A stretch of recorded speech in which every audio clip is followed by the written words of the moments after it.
ito talaga lumilikha din po ito ng ingay ngayon, lalo na po sa social media. Yung kay Ay de las Alas, kwento mo muna, Romel. Naku, Anong first time ko kwento? lang po, sa tagal-tagal po ko nakaibigan ko si Ay, first time ko lang po nakita siya nag-rant at nagsalita sa FB niya na kung saan talagang parang pakiramdam niya parang nabaliwala lahat ang effort na gusto niya sana na magkaroon ng reunion, lalo na yung reunion ng tanging ina na na-feel niya na parang wala siyang kwenta. Na parang Parang tinake binaliwala. down daw yata, ano, tinake Opo, down, parang ganon. opo, At gano'n, saka, binaliwala. ano po, si Ay, ang ibinabato kasi kay Ay de las Alas ngayon, kawalan ng utang na loob. Naku. Ito po ay isang pagpapatunay na ang utang na loob, kailanman po ay hindi talaga dapat sabihan dahil hindi po ito nababayaran. Kahit nagawa mo na ang lahat-lahat para yung utang na loob na ito ay maging kwentas klaras, ang tanaw pa rin ng marami, wala kang utang na loob. Pero alam niyo po, mga kapatid, nagkatulungan po ang Star Cinema at si Ay de las Alas. At sa dinami-dami po ng mga personalidad sa lokal na aliwan, isa po si Ay de las Alas sa natatandaan ko at alam ko na sa kaunting maliit na bagay na nagawa mo sa kanya ay marunong magpasalamat. Dadalawang salita yan na kinatatamaran pang sabihin ng iba, pero si Ay very generous in saying thank you. Sa totoo lang, ang kay Ay, nag-akyat naman siya talaga ng napakalaki, bilyones naman po ang inakyat niya sa kabanang yaman ng Star Cinema. Bakit naman ganon? Siya pa ngayon ang pinalalabas ng masama. Kaya ang sabi niya, di kung ayaw, di huwag. Hindi naman ako mamamatay kung ayaw nila, di ba? Totoo naman, di ba? Yung dialogue niya, pinagkakitaan niyo naman ako, di ba? At ako lang naman yung tangina, nagtatanong lang naman ako, bakit kinakailangan niyo akong ganyan-ganyan, di ba? Kung hindi, hindi. Sabi talaga na, kung hindi. Gawa na lang ng iba. Di ba? Nakaloka.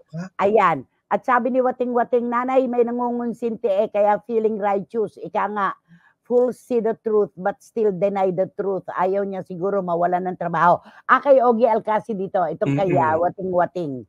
Kay Wating-Wating ito, ayan. At Lara May Abrigo, ituon mo ang ating pansin sa patola, nilalagyan natin yan ng iswa, di ba?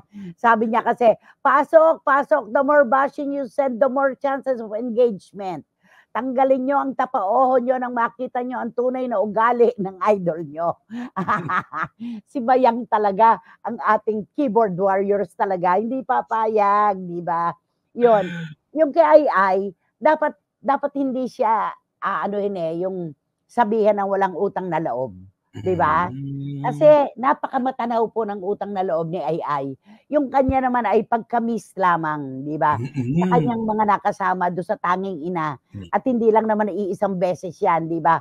Inulit pa nga dahil napakalaki ng kinita.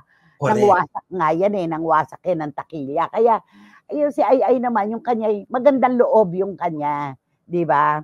At saka nagbigay respeto, di ba, Nay? Nagbigay respeto siya sa Star Cine naman yun at sa ABS-CBN yung rights. Kaya siya tumawag, nag-reach out si Ay na baka pwede. Baka sakali. Sabi ni Boycie, lahat ng tanging ina na movies ni Ay, blockbuster lahat. Laking pera ang inakyat niya sa Star Cinema. Tama yan. At nang lumipat po siya ng GMA7, nagpaalam siya. Hindi po siya yung basta na lang, nga sa Katagalugan, nagperbangon. Yung walang kapwit-kwit na tumalikod, parang ganon. Hindi po, nagpaalam po siya. Nagbigay respeto siya sa mga tagapamuno ng ABS-CBN at ng Star Cinema na siya ay lilipat na. At ang hindi nyo po alam, bakit po ba nga siya napilitang lumipat? Bakit nga po ba siya nagpaalam na sa istasyon at lumipat sa GMA7? Yan po ang hindi nyo alam, di ba? Alam namin ni Romel, pero magpapaalam muna kami kay Miss Ay kung pwede namin sabihin. Di ba? Sa true naman na, hindi naman mag-iilang part ang tanging ina kung hindi yan kumita, sabi ni Gaison Magdadaro. Totoo yan. Uulitin mo ba kung lugi ka na? Di ba? Dapat ko nga ang video ni Miss Ay, sabi ni Tita Julie Paras.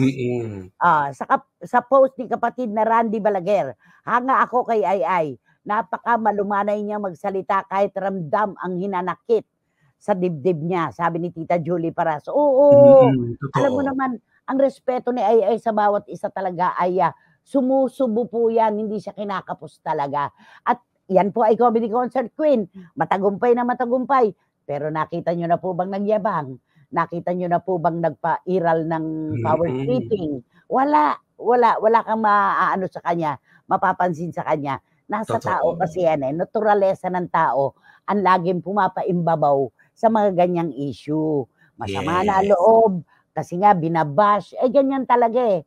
Yung mga bashers naman hindi alam ang tunay na istorya, yung tunay na kwento. Basta mema lang, 'di ba? Totoo. Mema lang, 'di ba? Naku, 'pag nalaman niyo po ang dahilan, basta 'pag nalaman niyo ang dahilan kung bakit siya ay umalis sa network na una niyang pinaglingkuran, eh, baka naman medyo bumawi-bawi naman kayo at pumreno-preno. Sabi nga ni Nico, pagka po ba inilabas ko naman ang video na umiiyak ako at nalaman niyo ang pinagdaanan ko, magbabago po ba ang pananaw niyo sa akin?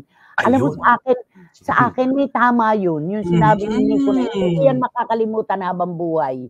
Sa totoo lang, may pinanggagalingan yung bata, 'di ba?